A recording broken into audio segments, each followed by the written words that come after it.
Round of 16, Group C, Match 2, Symbol versus SOS. Down here in the bottom right, as the red Protoss player.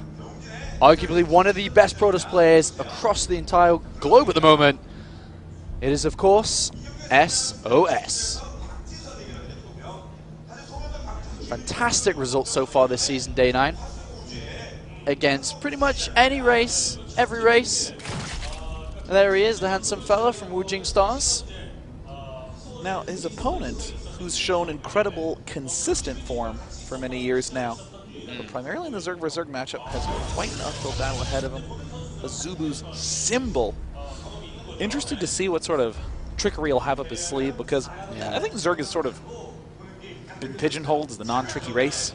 I think Zerg, especially against Protoss right now, are in a bit of a difficult position. I don't think they really know exactly what they're doing at this point, especially against, I like to call it, the new age Protoss style that SOS has been developing with a couple of other players around. Reverse Fun Day Monday, cast in each other's accents. Look, have fun.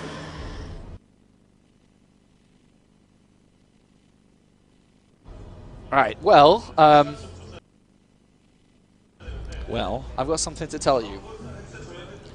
I really, really can't do American accent. Gary, go on then, be me. Be me for the next sentence. Right, hello, look at me, I'm D Apollo, and I like casting StarCraft in my trousers. Can't top it. Can't top it.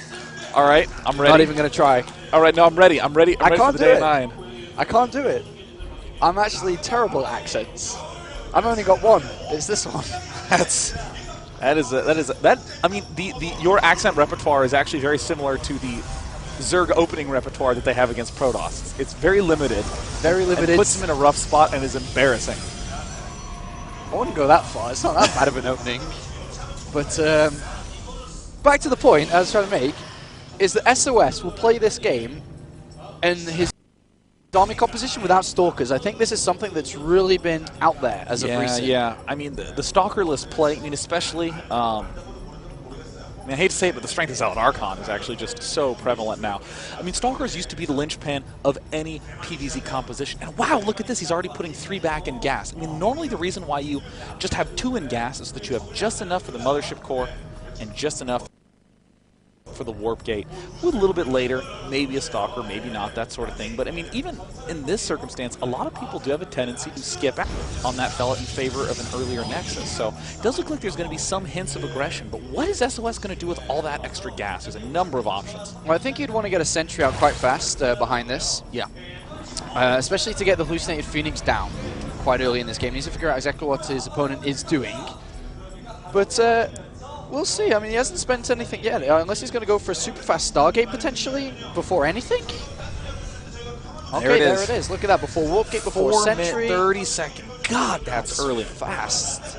Now, he can only get 2 more buildings in this process, which is why the Stargate is actually part of the wall off. He's going to have to get a pylon up at that north edge, and then he can build a gateway, and that's basically it. He really can't even afford to get, say, another forge or any of the additional builds from 3 gate or 1 gate or something along those lines. All right, well, we'll see now as the wall is available to be filled in, and there's a single forge coming down. So just off 1 gateway here. What unit does he build straight from the Stargate? Is it Phoenix? Definitely, yeah. All right, there it is. I mean, oh, sorry, go ahead. I mean, this is the sort of thing that's basically saying I'm going to begin getting all these buildings up, and with a little bit of proper scouting, I know I've beat you to Zergling speed.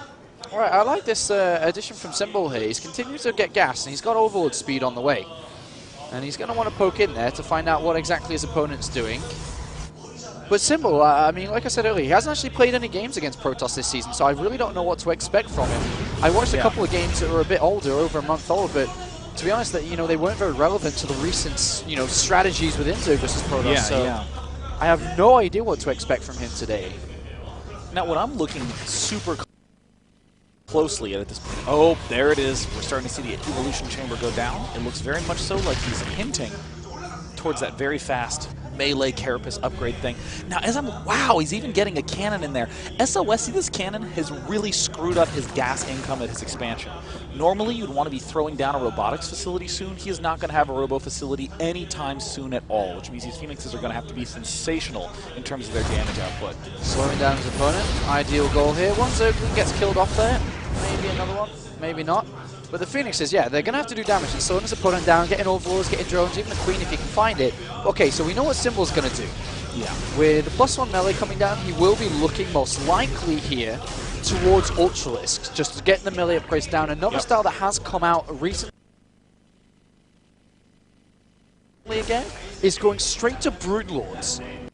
Getting these, especially if not scouted, because the upgrades of course affect Ultralisk and Brood, but it really high opposite to deal with Broodlords. Ooh, wow, look at this, SOS, very smart move. He's going for the Nexus. He knows he, going for the cannon, I was just saying earlier, completely botches your ability to get those two geysers up anytime early at all. So great, SOS just going to go straight for the Void Ray. He has these 4 Phoenixes to be able to harass 4 Phoenixes. With one lift, can kill off a Queen.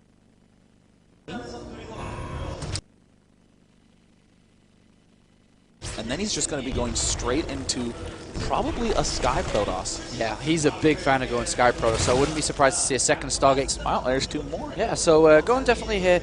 At this point, you probably want to start getting +1 air weapons and also probably +1 shields. Especially if you're going to, commit to going Stargates, which he is at this point. So I'd expect that to follow down shortly here. He's very limited on the gas he's got. A couple of Zerglings do try to run past. They do now know what's going on for the first time. They've only just spotted that Nexus, and it's, I don't know, 90% complete by the time he spots it. And he also sees the Stargates. He knows exactly what he's playing against here, Symbol does. Now, this is an interesting choice. What do you go for? Infestation Pit. Symbol, So this could be what we saw earlier from Gangho, a similar style, potentially. I actually don't mind the idea of still going straight up for the layer in the midst of all of this. You mean Hive? Yeah. Yes, I do. You lose the first. Good to have a backup plan. All right, so, I mean, what does he try to hit, though?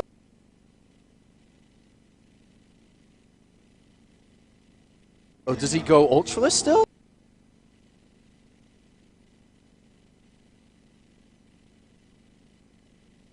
There's 3 Stargates. There's a lot of Void Rays that can come out. I mean, on other maps, it's actually okay to do effective way to bolster that force and just keep units off the Void Rays. But we have more Queens coming in and pathogen glands being researched. Cool. We are going to see a similar attack to how we saw Gangho play in B. So what this is basically getting a lot of infested with the gas he's going to have off 3 bases and just using his minerals for Queens and launching an attack towards the 3rd base of SOS. The crucial thing that you need to deal with this kind of army composition from Zerg, very simply, is Storm.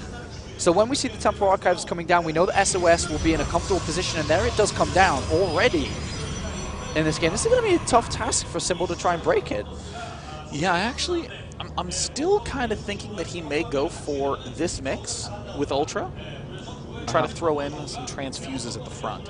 Because the thing that's really going to be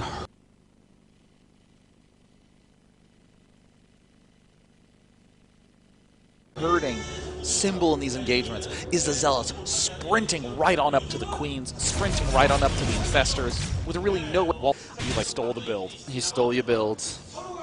All right, 4 Void Rays and a Mothership Core. Obviously, you can recall at any point. Remember, there are fungal growths that can be quite annoying with these Void Rays. He's going to surprise attack in. SOS looking for a snipe here. Does have +1. Here he goes as well. There are Spore Crawlers, and Infestors aren't too far away.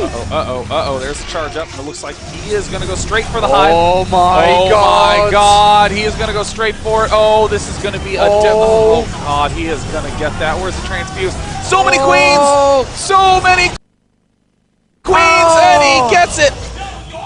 Wow. Manages just to get out. I mean, Symbol, for all his prowess, is really looking sensational in Zerg vs. Protoss in such a unique way. And there's the Ultra Cavern going down. Queen, Infestor, Ultra Limb. What a cool mix. I was close there, getting that getting the hive. So the problem is, though, that the combination of units that Symbol's going for, yes, he has a couple of Infestors, but what anti-air does he really have to deal with the Void Rays? Sure, Ultralists are going to be very good against what there is on the ground, but there's Void Rays. I mean, he's banking a lot on the strength of those Queens anti-air. I mean, the range 7 means they do outrange the Void Ray, so if he gets 10 to 14, should be in comfortable shape against this increasingly small amount of Void Rays that we're seeing at SOS. The second robotics, or is that the first robotics we've seen in this game? Is it? Let me search through my brain. I think it's the first. Robo 1, yeah. Wow. Really delayed in this game.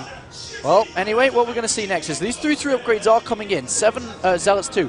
SOS is very strong at this point. He doesn't have the best upgrades, but it doesn't matter if he's got the right units.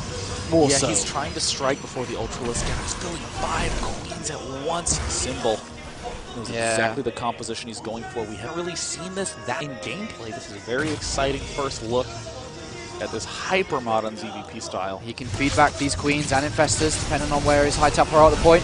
Zealots are going to get in. Ultra's not quite out yet. It looks like Symbol is in complete retreat mode right now. Yeah, and that base goes down immediately down south, and SOS is going to move up north here, where the Ultras, 8 of them are coming. Gosh, oh my god, SOS is striking at the exact perfect moment. The Ultralists are well out of position right now. And well, look at the Ultralisk just going to go down so fast with these Void Rays and Zealots. Oh my god, he's just target firing them. That's so crazy. Oh my god, SOS dominates that in a matter of seconds. Storms directly on, feedbacks directly on. Symbol gets completely obliterated. Needed just 20 more seconds, Apollo. What a perfect timing from SOS, just demonstrating why he's one of the best Protoss players at this current point in the game. Through Symbol. He's lost all his expansions. He's going to lose this north one. So just 4 Zealots. I don't need more than 4 Zealots up there, so I can use domination in this game. You know, I was definitely surprised to see the cool moves that Symbol was pulling out, but SOS, looking at his dominance, just too impressive. SOS, you don't even need to know the opponent is. You know SOS is going to deliver when he sits down at the absolutely fantastic. Brings his